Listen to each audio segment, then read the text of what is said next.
Ya, sekali lagi Assalamualaikum warahmatullahi wabarakatuh. Terima kasih teman-teman yang udah lihat, udah nonton ya tadi. Ini pengalaman pertama ya. Day one, be better, growing self. Entahlah apa itu bahasanya. Intinya mau coba ngobrol depan kamera, ngomong depan kamera. I don't fucking care about something or someone who say I'm ugly, I'm a bad about the words, about what grammar, about anything. I just wanna to talk, I just wanna to solve, I just wanna being the best for present in mind. Entahlah intinya seperti itu yang ingin saya sampaikan. Berbagi pengalaman juga tadi terakhir ya, cerita tadi setelah ngobrol sama ya, alhamdulillah eh, tujuan Philip berbicara sama ayah, minta waktunya ayah setelah sholat subuh. Alhamdulillah waktunya tepat setelah sholat subuh. Setelah ayah berbicara mengutarakan betapa tidak sukanya ayah dengan hal-hal yang memang itu melanggar dengan syariat pondok, mengatasnamakan ya antum itu masih anggota pondok walaupun statusnya sudah lulus tapi kan situ alumni. Nah, jadi alhamdulillah setelah ngobrol tadi, setelah disampaikan bahwasanya saya malu ayah gitu karena saya masih tinggal di sini, sering bertemu dengan ayah. Kalau saya masih punya masalah dengan ayah, saya nggak punya muka untuk bertemu dengan ayah. Lalu bagaimana saya sholat di masjid? Lalu bagaimana saya keseharian di sini jika saya tidak melihat ayah? Sisi lain, bagaimana jika ayah tetap tidak ridho dengan adanya kita di sini? Itu yang saya pikirkan. Itu yang Firly pikirkan selama ini setelah kejadian tersebut. Jadi buat teman-teman juga nggak perlu khawatir ya, yang sudah terjadi biarlah terjadi. Apapun yang akan terjadi maka terjadilah, biarkan saja terjadi. Ya, itu hanya sebentar, dimarahin sebentar. Tapi layaknya paku di tembok, bekasnya lebih tepatnya. Pakunya sudah hilang, tapi bekasnya masih dalam, masih nyata terlihat. Walaupun ditambal, masih kelihatan. Kecuali istiqomah, bagus. Ada acian baru, ada dilapisin lagi, lapis lagi dengan hal-hal baik. Insya Allah, luka dalam itu akan lekas sembuh dengan sendirinya. Ya ini bukan saya jadi orang alay atau seperti apa, mohon maaf ya. Cuma pengen mengutarakan aja gitu. Selama ini saya tuh selalu banyak diam, walaupun sedang ramai pikiran saya, bukan pikiran mak, walaupun sedang ramai saya selalu merasa sepi. Walaupun keadaan sepi, otak nih nggak pernah berhenti buat kayak mikirin apapun gitu tuh, kayak nggak setujuin buat kayak bengong diem, nggak setujuin sama otak ini. Alhamdulillah, makasih bapak, makasih umi sudah menurunkan anak yang ganteng ini, luar biasa. Maaf ya gitu. Jadi eh, tenang aja buat teman-teman, silahkan lanjutkan aktivitas, cuman lain kali untuk hal-hal yang sifatnya agak apa ya, kan tingkatan kita udah sama-sama belajar nih ya. Pertama untuk tingkatan itu tingkatan boleh atau tidak boleh ya dalam agama Islam. Ini secara fikih yang saya tahu, pribadi tahu, wallahu a'lam ya. Kalau emang nanti ada kesalahan silahkan koreksi aja. Jadi pertama tuh yang paling bawah, oh ya dari yang paling atas dulu, yang paling maklumnya, paling lumrahnya itu diketahui. Pertama nih ya, yang pertama itu ada wajib atau fardu. Nah wajib atau fardu itu hukumnya wajib ya. Wajib itu bahasa serapan dari bahasa Arab yang artinya harus dilaksanakan atau harus ditepati. Nah dengan syarat jika tidak ditepati maka wajib itu akan dikenakan dosa, atau mungkin dalam bahasa Indonesianya di KBBI itu sanksi. Itu akibat yang akan diperkenankan apabila melanggar aturan. Nah itu adalah dosa atau sanksi. Nah untuk membahas dosa, dosa itu memang gak kelihatan kan, hanya hitungan Allah, malaikat dengan kita gitu. Ini mungkin bahasan jauh ya, kalau bahas dosa ilmu saya juga belum cukup gitu akidahnya dibahas dosa. Lanjut setelah kewajiban itu yang kedua, setelah wajib itu ada sunnah. Nah, sunnah itu hal yang bersifatnya boleh atau dianjurkan. Nah, jika wajib adalah harus dilaksanakan, jika sunnah, maka jika sunnah itu hukumnya adalah dianjurkan, sangat dianjurkan. Nah, sunnah itu juga terbagi lagi macam-macam. Ada sunnah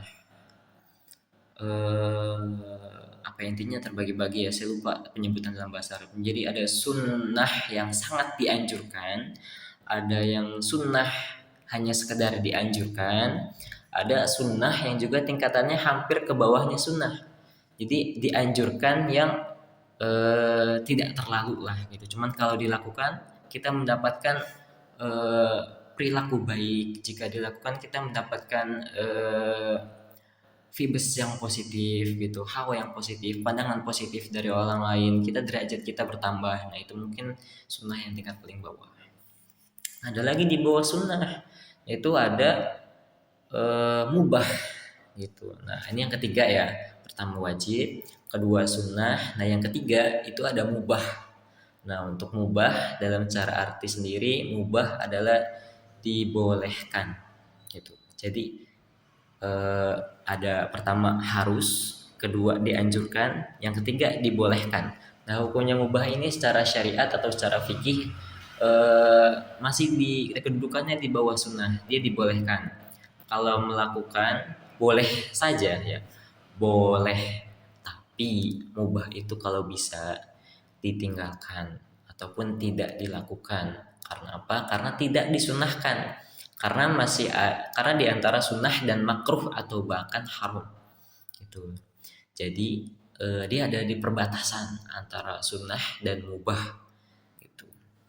Perilaku mubah ini kalau bisa ditinggalkan, tapi kalaupun ingin dikerjakan ataupun mentok-mentok dikerjakan itu masih boleh menurut syariat. Oke, jadi yang keempat ada makruh. Nah, makruh ini perbuatan yang jelek kalau secara bahasanya dari karoha itu meninggalkan, ditinggalkan, meninggalkan. Jadi kalau bisa perkara yang makruh itu ditinggalkan. Adapun bahasa yang lebih jelasnya adalah saya lupa. Jadi perkara yang masih belum samar-samar gitu tuh. Perkara yang masih abu-abu, belum jelas putih ataupun hitamnya. Tuh, dia tuh abu-abu. Dia tuh suci atau najis nih. Dia wajib atau haram nih gitu perkara ini. Maka perkara itu dihukumkan makruh. Karena belum jelas ataupun masih baina-baina 50-50 di antara keduanya, apakah dia wajib, apakah itu mungkin sunnah, mubah ataupun haram, maka dihukum makruh gitu. Kalau bisa makruh itu ditinggalkan. Nah juga yang paling terakhir, ini yang kelima, tingkatannya itu haram. Ini benar-benar kalau haram itu harus benar-benar kalian tinggalin. Kalau haram itu tingkatannya adalah ya haram gitu, bahasa serapan Indonesia dari bahasa Arab ya. Bahasa serapan Arab untuk ke bahasa Indonesia haram. Haram adalah ditinggalkan, harus ditinggalkan. Kalau kita mengerjakan pekerjaan yang haram atau diharamkan, itu kita mendapatkan dosa gitu. Jadi lebih baik ditinggalkan. Jadi sebaliknya dari wajib, jika kalian mengerjakan hal yang haram, kalian melakukan dosa. Jika kalian meninggalkan yang haram, kalian melakukan pahala. Kok bisa dapat pahala padahal nggak ngelakuin apa-apa? Nah, pahala itu dari kita sudah menjaga hal-hal baik dari diri kita supaya tidak melakukan hal haram. Nah, itu dihitung sebagai niat baik atau ibadah itu untuk tetap menjaga kebaikan-kebaikan yang sudah kita lakukan, sudah menjaga akumulasi dari banyaknya eh, apa ya, mungkin bisa kita sebut poin ya. Kalau di game itu ada XP. Nah, XP untuk naik level. Nah, kalau level di bahasa kita, di bahasa Islam atau di bahasa syariat yang mungkin saya tekuni sendiri, itu bahasanya saya, itu derajatnya orang Islam. Jadi semakin tinggi kamu menjauhi hal-hal haram, semakin banyak kamu melakukan hal-hal kewajiban, juga memperbanyak sunnah. Nah, poin kamu, XP kamu, level kamu bakal lebih tinggi. Kalau bahasa Islamnya, pahala kamu lebih banyak, derajat kamu tambah tinggi. Semakin tinggi derajat kamu, semakin mudah kamu untuk masuk surga. Dan dalam kutipan hadis, walaupun kita banyak pahala, walaupun kita sering berbuat baik, tolong untuk terus dijaga pentingnya sebuah istiqomah. Dalam hadis meriwayatkan, saya lupa lafaz Arabnya seperti apa, cuman akan saya ambil potongannya aja.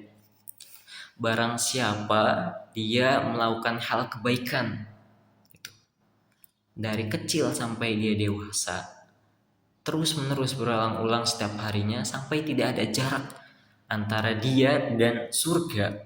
Namun, ya ini ada namun, ketetapan Allah menetapkan dia untuk melakukan amalan perbuatan ahli neraka sehingga dia masuk ke dalamnya, maka dia akan masuk neraka. Bahaya kan? Kita udah melakukan kebaikan seumur hidup, di akhir hayat ataupun di akhir waktu kita melakukan kejahatan, kita melakukan hal mungkar, kita tidak bertaubat, keburu maut menjemput kita, maka kita menjadi ahli neraka. Juga sebaliknya, Allah itu subhanallah Maha Rahman, Maha Rahim, Maha Pengasih, Maha Penyayang, ya, anak dari Maman Abdurrahman. Bangga bapak, sayang bapak. Jadi kalaupun kita sudah sering melakukan kejahatan, melakukan dosa, melakukan kezaliman, hal-hal yang dilarang oleh syariat, baik itu membunuh, berzina, hal-hal lain yang memang tidak boleh dan memang berat hukumannya, sampai tidak ada jarak, istilahnya seperti ini ya, kalau saking dekatnya itu jarak antara kita dan nanti neraka gitu. Tapi Allah mentakdirkan di akhir hayat kita atau di akhir nanti sebagai orang yang maksiat itu, kalau Allah mentakdirkan untuk di akhirnya dia melakukan perbuatan ahli surga gitu, maksudnya dalam akhir hayatnya atau di akhir dia melakukan taubat, terus dia benar-benar taubat nasuha, yang benar-benar taubat, tidak melakukannya sama sekali, Allah Maha Pengampun. Tidak ada dosa yang tidak bisa diampuni oleh Allah. Walaupun sebesar gunung, seluas lautan, Allah pasti mengampuni. Tidak ada dosa yang tidak bisa Allah ampuni kecuali satu, dosa terhadap manusia. Jujur, serius, wallahi yang saya tahu seperti itu. Wallahu a'lam, tolong koreksi kalau saya salah. Kalau antum punya kesalahan sama manusia, Allah nggak bisa ngampunin. Kalau kesalahan antum itu sama Allah, sama ya perbuatan antum sama Allah lah yang nggak orang lain tahu, yang dosa tersembunyi, Allah masih bisa maafkan, insya Allah. Tapi kalau dosa sama manusia, serius, harus manusia yang memaafkan, baru Allah bisa menghapus dosa tersebut. Coba bayangkan berapa manusia yang kalian buat sakit hati, yang masih menyimpan rasa sakit hati itu, dia belum memaafkan hingga akhir hayatnya dan masih terkenang dalam pikirannya, yang membuat dia kesulitan untuk bertahan hidup, merasa depresi, merasa stres, dan selalu teringat akan ingatan yang dia tuh dibully, dia tuh pernah nyakitin perasaan saya. Saya nggak mau menjudge laki-laki atau perempuan ya, tapi umumnya perempuan itu selalu mengingat kalau dia tuh tersakiti, tapi tidak pernah mengingat kalau dia tuh sering menyakiti orang lain juga tidak juga salah untuk laki-laki. Laki-laki mungkin lebih realistis, cuman kadang kalian itu terlambat untuk dewasa. Mungkin ada beberapa yang dewasa karena keadaan faktor ekonomi keluarganya yang kurang baik-baik saja, maka dia harus dewasa untuk menghadapi, untuk tegar berjalan berdampingan dengan keadaan tersebut. Saya nggak mau bilang apapun ya, gitu. Intinya ada orang yang seperti itu, dimohon ya kita muhasabah diri. Lanjutkan hadis tadi ya.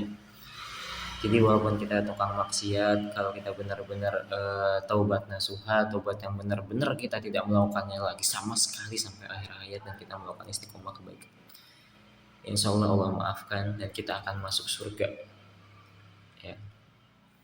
Dalam hadis selalu diisyaratkan seperti ini di antara kedekatan itu.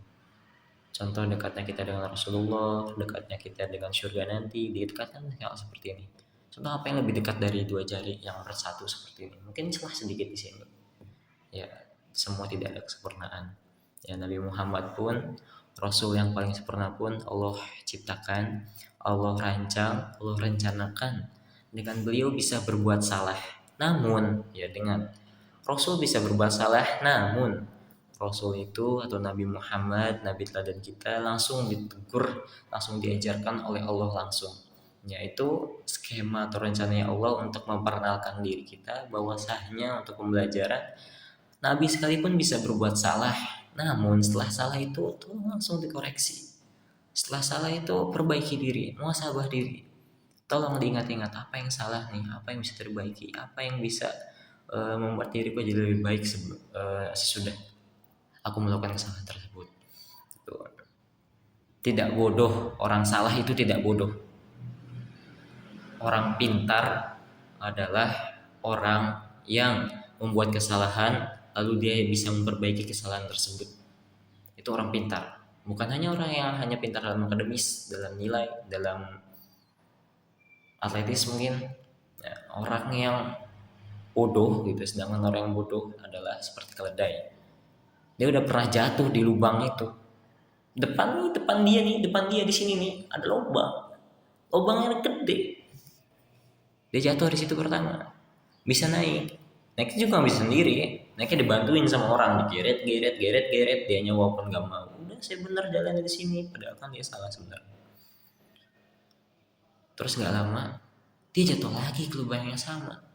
Karena mohon maaf ya, dia ngerasa dirinya sudah melakukan yang benar. Dia kurang berpikir objektif. Objektif itu apa?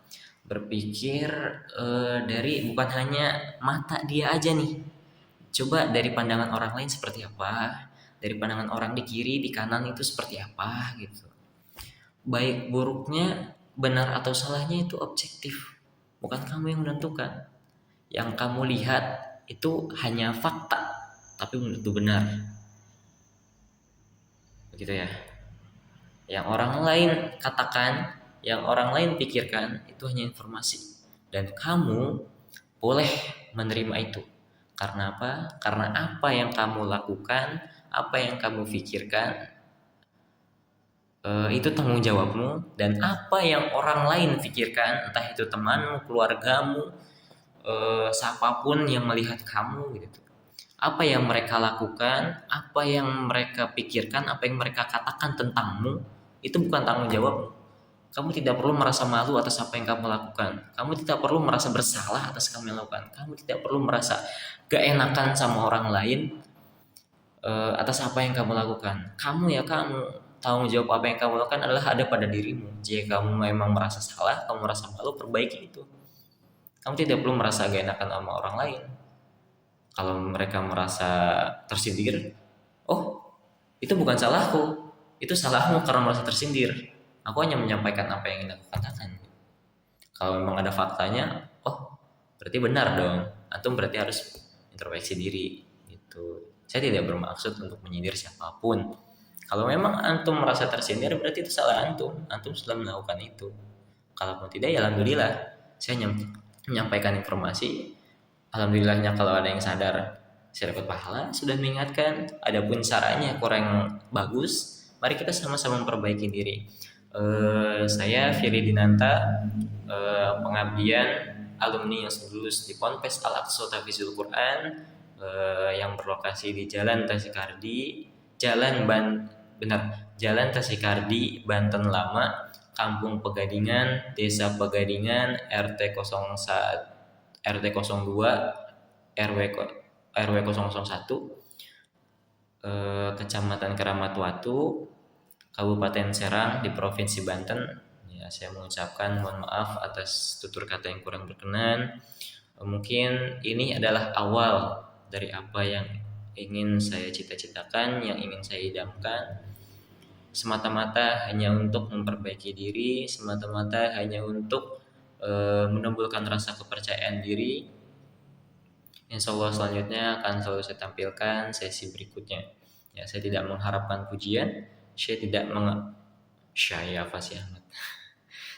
mengharapkan apapun atas kalian, tapi jika kalian menyukai apa yang saya posting, menyukai apa yang saya lakukan, kalaupun ingin endorse barang mungkin buat ngebantu saya, alhamdulillah. Kalaupun teman-teman ingin bergabung dengan saya, ayo kita join. Semakin bersama, semakin ramai, akan semakin menyenangkan, semakin seru. gitu. Juga nanti alhamdulillah kalaupun kita sudah besar, platform kita sudah ada, banyak followers ataupun subscriber, ataupun dengan terkumpulnya inspirasi-inspirasi dari kalian, koreksi banyaknya dari kalian, insya Allah nanti ke depannya seorang Fili Dinanta ini akan membawakan dakwah yang bisa mengatasnamakan, oh saya nih Firly Dinanta, asal saya bisa seperti ini dari Pondok Pesantren Al-Aqsa. Betapa bangganya orang tua saya, betapa bangganya orang-orang yang mengenal saya jika saya sudah di atas sana. Lalu orang-orang juga terinspirasi oleh apa yang saya lakukan, apa yang saya katakan gitu. Mungkin tidak bisa menyenangkan semua orang, sudah maklum. Saya juga sudah terbiasa dengan caci maki kebencian orang lain, saya tidak masuk hati. Ya, kalaupun masuk hati pasti tersaring kan. Nanti masuk ke ginjal, dia jadi air kotor. Dia jadi hal-hal yang akan dibuang dari tubuh. Jadi tidak masalah untuk menerima hal-hal yang memang sifatnya untuk mengoreksi diri, sifatnya untuk memperbaiki diri. Alhamdulillah saya legowo. Ya, untuk teman-teman atau siapapun yang menonton video ini, saya mohon koreksiannya jika ada tutur kata yang salah ataupun bila ada ide yang membangun diri saya terima, saya legowo. Mungkin sekian sesi kedewasaan. Oh ya, satu lagi. Mungkin cerita sedikit aja. Tadi setelah ngobrol sama ayah, kan awalnya gini kronologinya. Bangun dari malam dari malam kejauhan, udah dari subuh aja langsung. Setelah subuh, setelah ayah ngasih tahu betapa kecewanya ayah, betapa tidak sukanya ayah, lalu saya samperin ayah, saya lari langsung, saya salim, dan alhamdulillah ayah di situ langsung ngomong betapa ayah yang tidak suka, lalu menasihati kan, di situ memberi saran dan memberi pendapatnya ayah tentang itu, menyampaikan. Lalu saya ajak ngobrol, datang ke studio. Nah sebelum itu kan memang keadaan dari masjid belum bawa HP. Nah situ saya izin dulu sama ayah, Firly izin dulu ya bawa HP untuk videoin supaya untuk dokumentasi. Oh boleh silakan, kata ya, kan emang udah boleh untuk bawa HP. Terus saya jawab gini, bukan HP Firly kok ya, Firly belum punya HP, ini HP yang memang diberi untuk pekerjaan. Oh kata ya, oh ya silakan. Sebentar ya, kata Firly, permisi. Saya langsung lari ambil HP, kesini lagi saya pasang, saya rekam, lalu saya mulai seperti itu. Oh ya, sebelum ke studio lupa, saya minta tolong anak-anak untuk minta ke bunda, ngomong gini, minta tolong dong, coba ke kamar ayah, nanti kan salam nih, ada bunda. Assalamualaikum bun, mau minta teh gitu, ayah lagi ngobrol sama tamu di studio gitu. Pertama kan tamunya saya sendiri gitu, saya jadi tamu. Nah setelah ngobrol panjang itu, teh kan mestinya satu. Terus saya minta, sini ayah, Firly aja yang bawain, makasih ya gitu. Nah setelah bawain ke sono, terus saya taruh kan, biasa ada abdi dalam, situ ada Elvira sama Fitri, kelas berapa ya, kelas 12 kalau nggak salah mereka. Nah saya kasih tuh, ada Boji juga, bu ini bekas ayah gitu, minum bekas ayah, taruh di mana ya gitu. Oh depan bayi yang kono, kan Boji bahasa Jawa. Terus sama itu juga, taruh sini aja kak. Terus ada yang nyaranin mereka juga, kak kenapa nggak diminum aja, kan biasanya kalau santri juga kalau ada minum air dihabisin. Oh iya ya, saya nggak kepikiran jam saya gitu kan. Akhirnya saya minum, gluk gluk gluk gluk gluk gluk, dapat berapa loh, udah dari banyak itu hampir setengah ya. Datang ayah, langsung saya ambil keselak gitu, langsung saya kasih lagi, salim sama ayah ngasih deh semangat ya gitu, adanya udah bagus mukanya, udah ekspresinya gitu. Terus saya keluar kan karena emang udah malu lah gitu. Terus pas saya keluar, jalan gak lama udah keluar pintu juga, si Elvira tuh panggil, kak Firly, ini dihabisin dulu tehnya gitu. Nggak apa-apa nih dihabisin. Ya habisin aja, orang nggak bakal diminum kok sama ayah gitu. Akhirnya diminum, kembung rasanya. Terus saya ngomong, ih kembung gitu. Iya nggak apa-apa gitu. Terus dia begini, tapi nggak pernah rasanya kembung sesenang ini gitu. Kita aja sih nggak ada lucu-lucunya, pengen cerita. Udah ya gitu aja. Kurang lebihnya mohon maaf. Ya saya Mungkin ini sebagai permulaan, saya mau bikin hal-hal seperti ini, hal-hal positif yang membangun untuk diri saya pribadi. Alhamdulillah, jika kepala sudah baik, ekor akan mengikuti. Jika gumpal daging itu bagus, insya Allah seluruh tubuh itu kan bagus. Jika segumpal daging atau hati itu buruk, nodanya banyak sekali, maka itulah yang dibawa oleh tubuh. Ya mungkin saya alhamdulillah semakin banyak ilmu, semakin banyak yang bisa dipelajari. Saya memang masih merasa kurang. Semoga apa yang memang dicita-citakan, apa yang bisa untuk membuat saya jadi lebih baik, ya Allah tolong bantu, tolong permudah. Teman-teman jika ada saran tolong sampaikan kepada saya sangat legowo jikapun itu sangat menyakiti hati saya, tapi jika itu untuk kebaikan tolong informasikan kepada saya. Dan lagi, man to man, you don't must to run, you don't must to get the woman, because you are nothing now, because you are not bodo amat lah, ginilah bahasanya. Walaupun lu sekarang ganteng, tapi lu belum punya apa-apa, lu punya aset, lu belum punya apapun yang bisa lu katakan lu mapan. Memang rezekinya Allah itu atau takdirnya Allah itu nyata, takdir itu ada, cuman kita harus ikhtiar, kita harus mengusahakan jangan sampai pasangan kita merasakan hal yang tidak enak. Syukurlah jika memang ingin berjuang bersama gitu, dari nol ataupun dari pertengahan berjuang bersama. Tapi kalaupun tidak, kamu sendiri yang akan kesusahan, yang akan kesulitan. Dari laki-laki untuk laki-laki, juga untuk perempuan. Kalau bisa, tinggalkanlah laki-laki jika belum punya uang. Tinggalkanlah laki-laki jika dilihatnya dia belum berubah setelah kamu tegur. Mungkin kamu sudah terlanjur pacaran sekarang, kamu sudah terlanjur dekat sekarang, tapi semakin kamu dekat, semakin kamu ketahui bahwa sikapnya dia seperti ini, sikap dia seperti itu. Jangan dipertahankan. Sudah kamu peringatkan dia tetap seperti itu, jangan dipertahankan. Mungkin bisa jadi kalau kamu ingin berubah pikiran silahkan, tapi itu pilihanmu. Jika setelah kamu meninggalkannya dan dia akhirnya berubah diri jadi lebih baik, ya mohon maaf tadi ada rekan habis kerja, silahkan. Tapi sangat tidak dianjurkan ya untuk perempuan. Ya lebih baik tinggalkan laki-laki ketika memang dia belum mapan, belum punya uang. Bukan berarti soal harta, tapi soal siap atau tidaknya. Dan pikirkanlah anak kalian nanti. Jangan sampai anak yang menjadi korban. Terlanjur sudah punya anak, mau berpisah pun sulit. Untuk laki-laki status duda mungkin tidak masalah, tapi untuk perempuan status janda, punya anak, sudah pernah nikahi orang, mungkin belum tentu di zaman ini, zaman Rasulullah ya, janda anak satu, janda anak dua.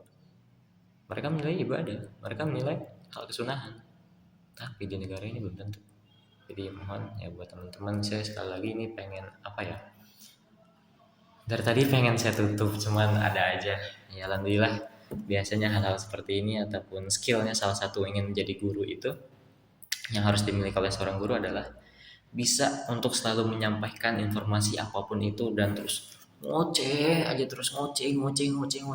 Tapi kalau bisa ngocehnya yang ada interaksi sama lawan bicaranya, jangan dia ngomong sendiri aja, dan orang bosen ya enggak teman-teman. Tuh. Masih ingat gak saya punya tepuk selamat pagi ya, selamat pagi, selamat pagi, selamat siang, selamat siang, selamat malam. Itu biasanya untuk menenangkan audiens ya, supaya diam. Susah ini menutupnya gimana ya. Udah gitu aja buat teman-teman, makasih. Kurang lebihnya mohon maaf. Saya minta bimbingannya buat teman-teman sekalian. Wabillahi taufiq wal hidayah. Syukran lakum. Wassalamualaikum warahmatullahi wabarakatuh.